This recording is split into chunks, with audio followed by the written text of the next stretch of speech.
जय हिंद। आज हम संदेह वाले वाक्यों को पढ़ेंगे। शक संदेह जिस पर होता है उस वैसे वाक्यों को पढ़ेंगे। तो पहले वाट से शुरू करते हैं।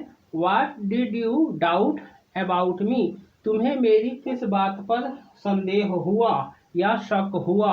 What did you doubt about him? तुम्हें उसकी किस बात पर संदेह हुआ या शक हुआ?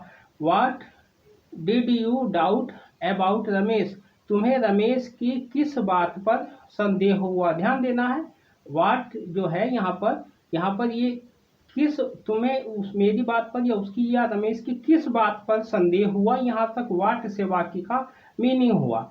अब हम वाई के बारे में देखते हैं। Y did you doubt me? तुम्हें मुझ पर क्यों शक हुआ? Why did you doubt him? तुम्हें उस पर क्यों शक हुआ या संदेह हुआ? Why did you doubt Ramesh? तुम्हें रमेश पर किस बात पर शक हुआ या संदेह हुआ? यह वाक्य यहाँ तक हो गया। इस वाक्य को और बड़ा बनाना है तो यहाँ पर विदाउट एनी रीजन इसके आगे यहाँ पर लिख जाएगा। जैसे why did you doubt me without any reason? तुम्हें मुझ पर बिना वजह क्यों शक हुआ? Why did you doubt him without any reason? तुम्हें उस पर बिना वजह शक क्यों हुआ? ऐसा वाक्य हो जाएगा। अब आगे देखते हैं। What is your basis for doubting? अब इस वाक्य के आगे ये मी, हिम और रमेश यहाँ पर आता रहेगा अपने आप ही, इसीलिए नहीं लिखा क्योंकि ये आता रहेगा। जैसे अब यहाँ पर दो वाक्य हैं, एक बेसिस है आधार के लिए और रीजन है कारण के लिए। What is your basis for doubting me? तुम्हें मेरे ऊपर शक करने का क्या आधार है? What is your reason for doubting him? तुम्हें उस पर शक करने का क्या कारण है? ध्यान दीजिएगा, बेसिस आधार के लिए, रीजन कारण के लिए। आगे चलते हैं। On what basis are you doubting me? तुम किस आधार पर मुझ पर शक कर रहे हो, संदेह कर रहे हो? अब यहाँ पर ये ध्यान देना है, इसके नीचे रेखा खींची है, यहाँ रेखा खींची, यहाँ रेखा खींची, एक वाक्य है। डाउटिंग के नीचे रेखा नहीं खींची है तो इसका मतलब ये वाला वाक्य स्पीकिंग इल ऑफ इस जगह आ जाएगा, डाउटिंग की जगह। तो वाक्य हो जाएगा on what basis are you speaking ill of me? तुम किस आधार पर मेरी बुराई कर रहे हो? यहाँ पर भी मी के बाद मी की जगह हिम आ सकता है, रमेश आ सकता है।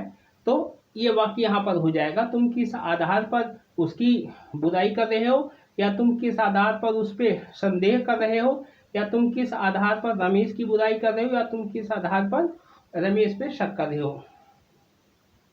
अब आगे देखते हैं। Why are you accusing me falsely without any reason? तुम बिना वजह मुझ पर झूठा आरोप क्यों लगा रहे हो? ध्यान देना है। उसके बाद हो गया हाउ कैन से देखते हैं। How can you falsely accuse anyone? तुम बिना वजह यहाँ पर किसी पर भी झूठा आरोप कैसे लगा सकते हो? यहाँ पर हो गया। उसके बाद हो सकता है why did you falsely accuse me? तुमने मेरे ऊपर या मुझ पर झूठा आरोप क्यों लगाया? या एनीवन से तुमने किसी के ऊपर झूठा क्यों आरोप लगाया, वैसा होगा। और उसके बाद होता है आपको जवाब देना है। What wrong have I done to you? मैंने तुम्हारा क्या बिगाड़ा है? What wrong have I done to you? मैंने तुम्हारा क्या बिगाड़ा है? इसी को मैंने तुम्हारा क्या नुकसान किया है, तो यहाँ पर हार्म आ जाएगा। What harm have I done to you? मैंने तुम्हारा क्या नुकसान किया है। इसी तरीके से दूसरा वाक्य हो जाएगा what have I taken from you? मैंने तुम्हारा क्या लिया है। यहाँ पर टेकन की जगह गोट भी आ सकता है। What have I got from you? मैंने तुम्हारा क्या लिया है। अब इसके बाद आंसर हो सकता है इसका वाई डिड यू? मुझ पर आरोप क्यों लगाया, या तुमने why did you doubt me? तुम्हें मुझ पर शक क्यों हुआ। When you lied to me? जब तुमने मुझसे झूठ बोला। देन आएगा यहाँ पर I started suspecting you. When you lied to me? जब तुमने मुझसे झूठ बोला। देन तभी आई स्टार्टेड सस्पेक्टिंग, तभी मुझ पर तुम्हें शक हुआ। When you did not do my work? जब तुमने मेरा काम नहीं किया। Then I started suspecting you, तभी मुझे तुम्हारे ऊपर शक हुआ। When you did not go there, जब तुम वहां नहीं गए, then I started suspecting you, तभी मुझ पे तुम पर शक हुआ। When you did not do my work, जब तुम when you did not lend me money, जब तुमने मुझे पैसे नहीं दिए, तभी मुझे तुम्हारे ऊपर शक हुआ। Then I started suspecting you. When Ramesh told me about you, जब रमेश ने मुझे तुम्हारे बारे में बताया, then तभी I started suspecting you, तभी मुझे तुम्हारे ऊपर शक हुआ। अब शुड से देख लेते हैं। You should investigate before suspecting anyone, तुम्हें किसी पर भी संदेह करने से पहले उसके बारे में जांच पड़ताल कर लेनी चाहिए, छानबीन कर लेनी चाहिए। अब यू शुड सबके साथ रहेगा यहाँ तक। You should find out the right and wrong about anyone before suspecting them, तुम्हें किसी के ऊपर भी संदेह करने से पहले सही और गलत का पता लगा लेना चाहिए। उसके बाद हो जाता है you should not suspect anyone, तुम्हें किसी पर भी संदेह नहीं करना चाहिए। और वाक्य को बड़ा बनाना है तो विदाउट एनी रीजन जाएगा, तुम्हें बिना वजह किसी पर भी शक नहीं करना चाहिए। अब आगे देखते हैं। अब यहाँ टू से भी के लिए you too should not doubt anyone without reason, तुम्हें भी, यहाँ पर यू है, तुम्हें, टू का मतलब है भी, तुम्हें भी किसी पर बिना वजह विदाउट रीजन शक संदेह नहीं करना चाहिए। You too should not doubt anyone without reason, तुम्हें भी किसी पर बिना वजह शक नहीं करना चाहिए। No one should doubt anyone without reason, किसी को, यहाँ पर एनीवन किसी पर, किसी को किसी पर बिना वजह शक नहीं करना चाहिए। इस तरीके का ये जवाब हो गया। आई के साथ कैसे होगा?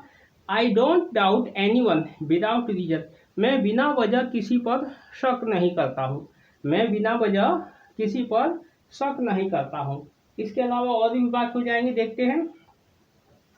इसी तरीके से आपने यहाँ बोला। अब हम इसको वाई से देख लेते हैं। वाई से कैसे वाक्य बनेगा? आपने देखा, वाट का देखा, वाई का भी एक देख लेते हैं। वाट डिड, यहाँ वाट से एक बार रिवाइज कर देते हैं। What did you doubt about me, तुम्हें मेरी किस बात पर संदेह हुआ या शक हुआ? वाट से देख लिया। और वाई से देख लेते हैं। Y did you doubt me, तुम्हें मुझ पर क्यों संदेह हुआ? दोनों से आपने देख लिया। अब इसी को और वाक्य देख लेते हैं।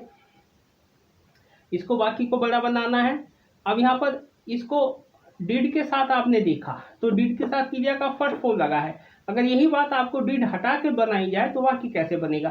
तो वाक्य बनेगा ऐसे, जैसे आपको कहना है तुम्हें मुझ पर संदेह हुआ या तुमने मुझ पर संदेह किया, तो वाक्य कैसे बनेगा? तब वाक्य बनेगा यू डाउटेड, डाउट में ईडी लग जाएगा, क्रिया का सेकंड फॉर्म बनाना पड़ेगा। यू डाउटेड मी, तुमने मुझ पर संदेह किया। यू डाउटेड हिम, तुमने उस पर संदेह किया।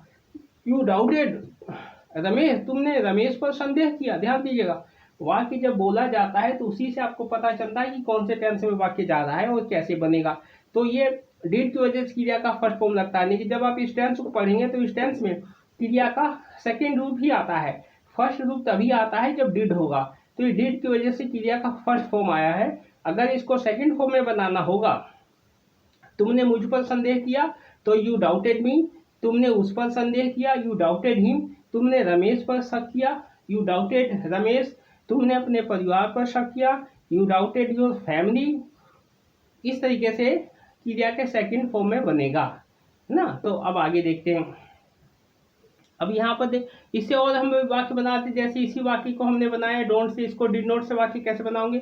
जैसे आपने बनाया डोंट से, तो डिड नॉट से वाक्य बनेगा I did not make false accusations against you, मैं किसी के ऊपर भी गलत आरोप नहीं लगाया, मैंने किसी के ऊपर भी गलत आरोप नहीं लगाया, तो एनीवन हो जाएगा। मैंने तुम्हारे ऊपर गलत आरोप नहीं लगाया, तो हो जाएगा I did not make false accusation against you, मैंने तुम्हारे ऊपर गलत आरोप नहीं लगाया। ये वाला है एक्यूजेशन, ACCUSATION।